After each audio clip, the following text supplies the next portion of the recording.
তো কয়েকদিন আগেই নির্বাচন কমিশন একটি আভাস দিয়েছিল বিহারে এসআইআর এর পর আগস্ট মাসে পশ্চিমবঙ্গে যে কোনো দিন ইলেকশন কমিশন গাইডলাইন প্রকাশ করে দিতে পারে ভোটার কার্ড ভেরিফিকেশন অর্থাৎ স্পেশাল ইন্টেনসিভ রিভিশনের। আর আজকে জুলাই মাসের শেষ, আগামীকাল থেকেই আগস্ট মাস শুরু হবে। আর বর্তমানে পশ্চিমবঙ্গ, রাজস্থান এই সমস্ত রাজ্যের 2002 সালের যে ভোটার লিস্ট, সেই ভোটার লিস্ট কিন্তু অফিসিয়ালি প্রকাশ করেছে জাতীয় নির্বাচন কমিশন। সেক্ষেত্রে ধরতেই পারেন এসআইআর কিন্তু এই সমস্ত রাজ্যে হবেই। আর যদি এসআইআর পশ্চিমবঙ্গে শুরু হয় সেক্ষেত্রে কোন ডকুমেন্ট আপনাদের কাছে রাখতে হবে সেটা আপনাদের ভিডিওর মাধ্যমে দেখাবো।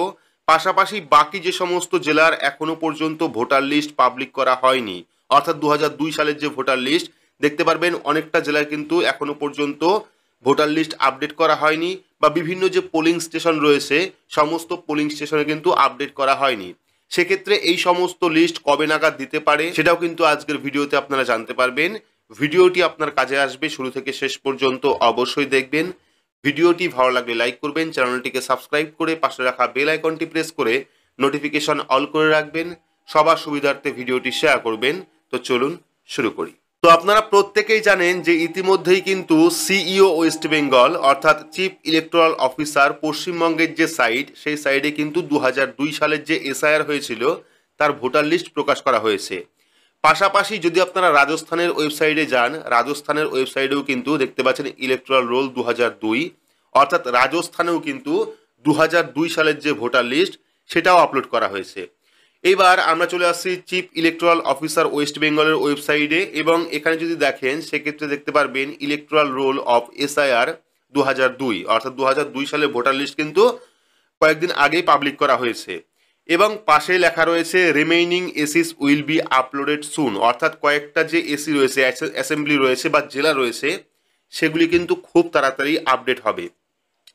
তো এখন যদি আপনারা এই ওয়েবসাইটে আসেন সেক্ষেত্রে টোটাল 11টা জেলা দেখতে পারবেন, কিন্তু যখন আমি প্রথম ভিডিও তৈরি করেছিলাম তখন কিন্তু টোটাল 21টা মতো জেলা ছিল। পরবর্তী সময় কিন্তু এক একটা করে তুলে নেওয়া হয়েছে, বর্তমানে 11টায় এসছে।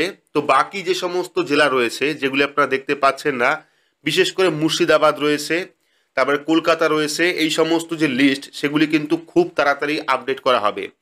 এখনো পর্যন্ত আপডেট হয়নি, আপনারা অনেকেই চিন্তিত রয়েছেন যে আদৌ আপনারা ভোটার লিস্ট পাবেন কিনা। তো সেক্ষেত্রে ইলেকশন কমিশনের পক্ষ থেকে পশ্চিমবঙ্গে যখনই গাইডলাইন প্রকাশ করা হবে তার আগে অথবা তার পরে কিন্তু আপনারা অবশ্যই সমস্ত জেলার সমস্ত বুথের সমস্ত পোলিং স্টেশনের লিস্ট পেয়ে যাবেন। যেহেতু ভোটার কার্ড ভেরিফিকেশন করতে মূল যে ডকুমেন্ট সেটা হলো 2002 সালের ভোটার লিস্ট, সেটা আপনাদের প্রয়োজন পড়বে।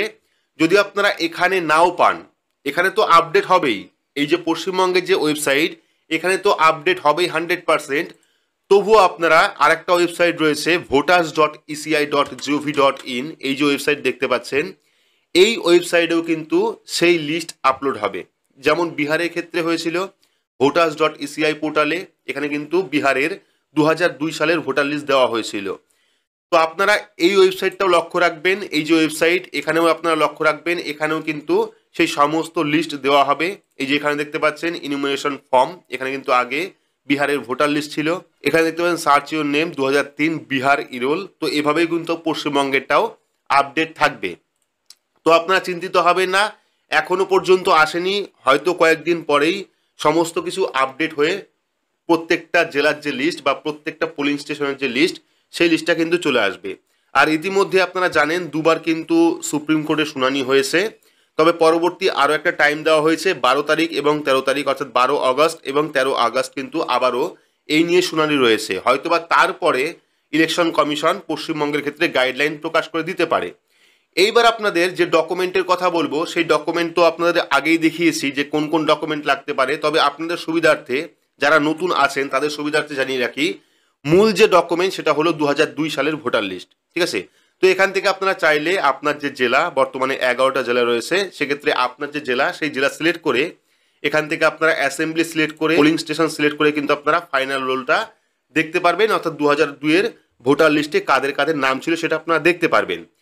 এটা যেমন মূল ডকুমেন্ট তেমনই কিন্তু আরও 11টা ডকুমেন্টের কথা বলা হয়েছে। এবার এই যে ভোটার লিস্ট দেখতে পাচ্ছেন এখানে আরেকটু ক্লিয়ার করি, যদি আপনার জন্ম 1987 সালের আগে হয়ে থাকে সেক্ষেত্রে আপনার যে ডকুমেন্ট লাগবে সেটা হলো 2002 সালের ভোটার লিস্টে আপনার নাম রয়েছে কিনা।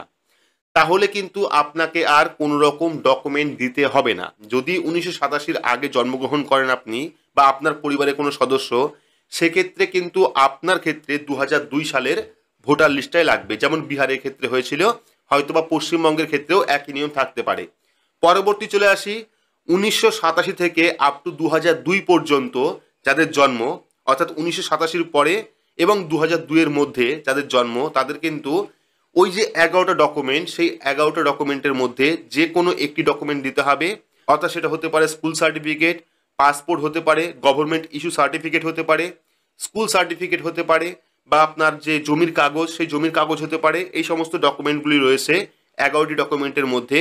তার মধ্যে যে কোনো একটি ডকুমেন্ট আপনারা দিতে পারেন। পাশাপাশি আপনার বাবা অথবা মার যার, অর্থাৎ আপনার বাবা অথবা মার যার 2002 সালের ভোটার লিস্টে নাম ছিল, তারও কিন্তু একটি কপি লাগবে। এবার এই যে লিস্ট দেখতে পাচ্ছেন, এখান থেকে দেখে নেবেন আপনার বাবা অথবা মার নাম কোথায় রয়েছে। সেখান থেকে আপনারা ওই পাতাটাই, যে পাতায় আপনার নাম রয়েছে, আপনার বাবার নাম রয়েছে, সেই পাতাটি আপনি জেরক্স কপি বের করবেন। যেমন যদি 6 নাম্বার হয়, সেক্ষেত্রে 6 নাম্বারে টিক করবেন। টিক করে কিন্তু এটা ডকুমেন্টের সঙ্গে দিতে হবে। এটা গেল 1987 পর 2002 এর মধ্যে যাদের জন্ম। পরবর্তী আসি 2002 এর পর যাদের জন্ম হয়েছে, তাদের কোন কোন ডকুমেন্ট লাগবে। তো তাদের ক্ষেত্রেও কিন্তু ওই যে 11টা ডকুমেন্ট রয়েছে, সেই 11টা ডকুমেন্টের মধ্যে যে কোনো একটি ডকুমেন্ট লাগবে। পাশাপাশি আপনার বাবা এবং মা উভয়েরই কিন্তু ভোটার কার্ডটা লাগবে। পাশাপাশি যে ভোটার লিস্ট, যে ভোটার লিস্টে আপনার বাবা মার নাম রয়েছে, সেটা কিন্তু লাগবে।